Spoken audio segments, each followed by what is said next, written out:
welcome to Bossman Show. Friend of the show, Coach Matt Langel, the Colgate Raiders out of Patriot League, 71 on the season, six in a row already, Coach. I see you guys playing real well, man. How's life up there, man?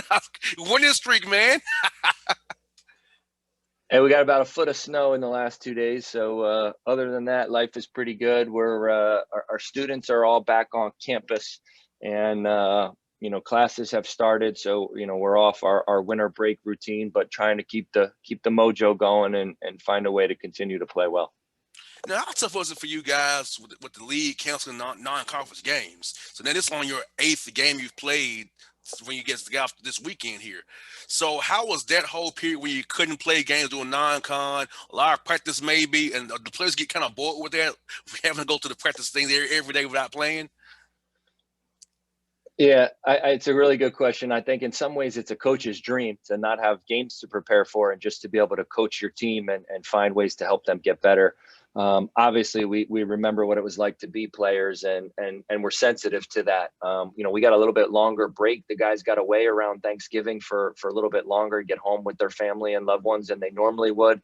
I think that was refreshing to them. As you've heard from all across the country, it's a challenging time for these guys. The protocols they're dealing with, the isolation. We haven't had any COVID instances on our team, but just being so careful not to be around, so your contact trace or what have you. So it's been a great challenge. I think we tried to use that time that we were together when our students weren't here on campus without playing games as just the time for the group to come together and really get better on both sides of the basketball and break things down a lot more. When you're prepping for a game every 2 days, you're really worried about the opposition and yourself. Well, when we didn't have games for those number of weeks, we could really just concentrate on ourselves and talk about some different schemes and some different things that this group might be able to take advantage of.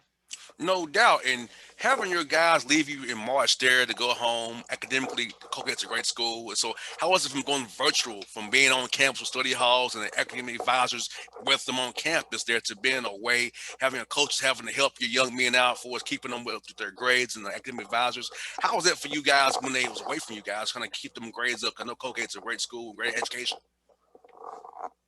Yeah, it was at first I was really nervous as the coach, right? So, we take these guys into our program, into our institution, and our commitment to them and their families that we're going to help them in every way that we can achieve their potential in every aspect of their life.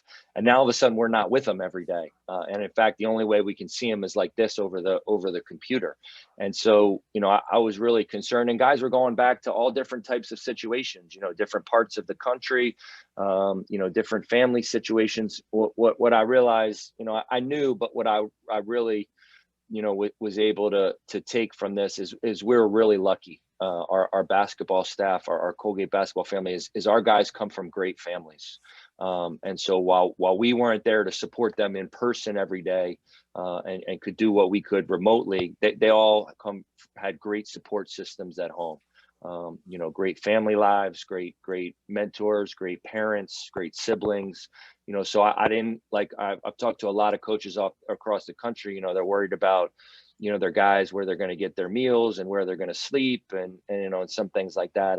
And we were really lucky that we have a bunch of guys who found soft landings when they went home to finish the semester, and we did great academically.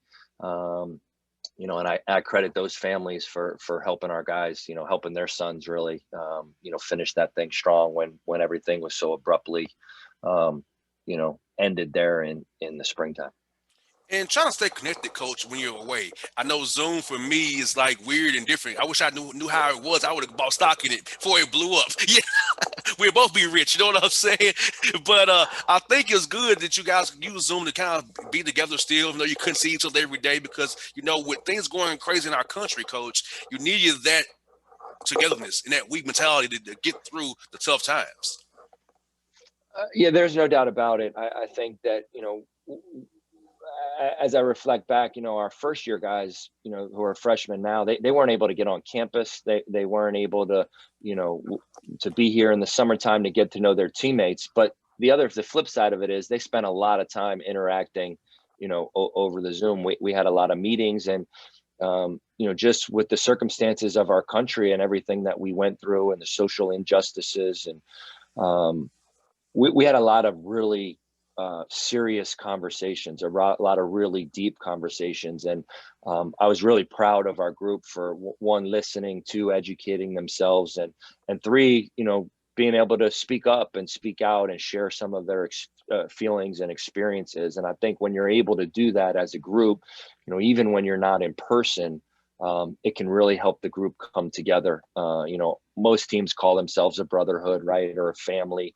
But when you have those, difficult conversations, and we have guys from all different parts of the country, and all over the world, really, from a lot of different experiences and backgrounds. And so, when you have those conversations and you're able to share different perspectives, specifically to police brutality and racial injustice, and some of the movements that were happening and continue to happen and continue to be a part of our conversation. I think in some ways, it was really beneficial to be able to connect over the technology. That's for sure.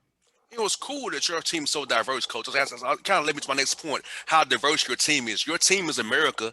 Your team is the world because it's so diverse, different backgrounds, and those backgrounds, when you come together and learn about each other, is so fun to experience because your perspective is different from mine and different from his, but we all have the same common goal of wanting to have a great life and be successful.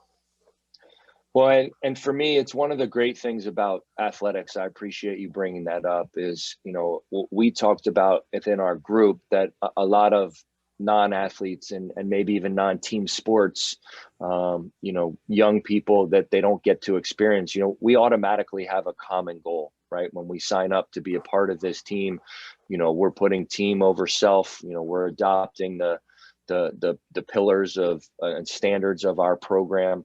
And we're committing to, coming together to try and achieve a goal that, our group has been able to over the last couple of years, and compete for a championship. And so, we automatically understand a little bit more than most people what unity is and what sacrifice is. And so, with that as a starting point, I think it allowed our young guys to be able to kind of be able to sit back and listen, but also be able to, step up and share. And I think that, a lot of people talk about, educating and listening, but without people to share and speak up, it's sometimes a little bit harder to do. So we had a great combination of the two, and I think we're all certainly better because of it. Coach, I give you an example for myself. Sports taught me about diversity because I was 7 years old when I met my first white kid, Asian kid, and a Hispanic kid. I grew up in Atlanta, all black neighborhood, very poor neighborhood. I didn't meet white people or Hispanics or Asian kids. But playing travel baseball at 7 years old in 1994, I met those people and I was exposed to different culture. And it was sports that taught me about diversity in America. That it wasn't this all black nation. I was used to in Atlanta where I grew up at. So, from like you said, sports is the equalizer, can bring us all together and teach us about each other's backgrounds and bring us for that common goal. I just wanted to win baseball game and travel over the country. I didn't care what race somebody was. I just wanted to win and travel on the weekends when I wasn't in school. No, it's really a good point. I think that sports teaches a lot of valuable lessons, and certainly there's none more important than the one that you're talking about. And coach, as far as you guys, as you was practicing there, trying to get guys ramped up for January's conference play, how'd you kind of keep it for the guys wouldn't get hurt? Because when guys want to play out there and play hard, and it gets tired of playing against each other and doing individual workouts and shooting drills, and they get sick of it. So how'd you keep them from going too crazy and hurt each other because they get tired of seeing the same colors every day? Yeah. It was a balance. And, as coaches, we had to do a little bit of research because, we were way off of our normal schedule or normal plan as you plan out the year, and really anybody's plan. What I thought was important was you kind of have to ease your way into it, because if you go too hard too soon and you're not in condition, then you have, what they term overuse injuries, your stress fractures. We did battle some ankle sprains and some different, shoulder issue. But I think they were the normal run of the mill injuries. So, you try to kind of build up so you're ramping up to be ready to play. in that early January. A lot of it was, some more time on skill development and footwork than maybe you normally would, where you're competing like crazy in order to get that competitive edge that you need.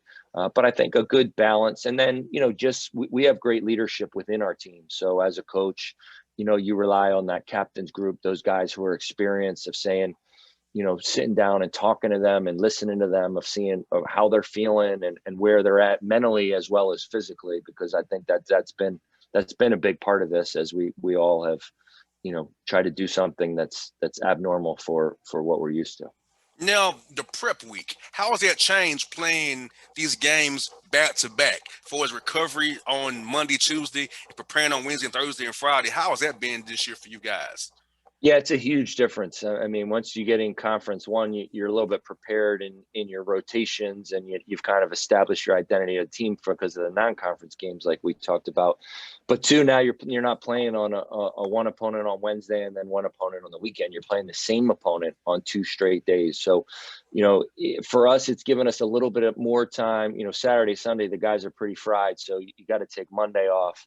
It's given us a little bit more time on Tuesday and Wednesday to work on ourselves and work on some nuances that, maybe you wouldn't get, some time and score situations, some different things that, you wouldn't some wrinkles to your offense and defense that you maybe wouldn't normally get a chance to do with prepping for a game every 2 days. And then, Thursday and Friday, we're a little bit more focused in on the opponent for the weekend. And and then, Saturday to Sunday, it's obviously you're gonna see how things went on Saturday. And we've been fortunate enough in our 4 weekends that we've won all the Saturday games. So, you try and focus on what can we do a little bit better that we didn't do on Saturday, and what new may they throw at us, so that we're not caught looking at a change up or a curveball for strike three. Has it made you kind of play more guys on night one to kind of save those legs on night two there? Because if the guys go play 40 minutes on one night, trying to come back on back to back, they're probably dead second half on that Sunday there. So how's that been, trying to give out minutes here, keep guys fresh and not get them too gassed out night one? Yeah, I mean, so we do, traditionally I've played like 7 or 8 guys only, in our games. Just the circumstances this year, I felt like we really had a deep team. It just so happens that we're playing on Saturday and Sunday. So we've played 10 guys and a little minimum of 10 guys in every game, which is a change for me as the head coach to try and balance that. And it really had nothing to do with the fact that we were playing Saturday and Sunday. I'm of the belief that they're two separate games. And if coaching isn't rocket science, and it's just basketball. And so I really didn't want to overthink things. It's not an NBA schedule where we're talking about, decades of a career and 80 some games. No load management for college basketball. You just do everything you can to win on Oh yeah. Saturday, and then reevaluate and go from there. And if guys get tired as the game's going on, you try and recognize that as the coach and manage it then. But we really haven't gone with a set plan to, hey, we're going to limit these guys on Saturday to X number of minutes. We just, with so few games on the schedule, we want to do every chance to win one is the most important thing. You got Boston University coming up this weekend, Coach Langel, a very tough coach, and Coach Jones and his guys in Boston University. Tell us about that matchup, what you see from those guys on the film as you prepare for them this weekend. Yeah, there's no doubt. Coach Jones is a terrific coach and a terrific man, and they've got a super talented roster. I think that, when we played there 2 games early in the season, they had a number of injuries. They hadn't had a chance to practice a lot together.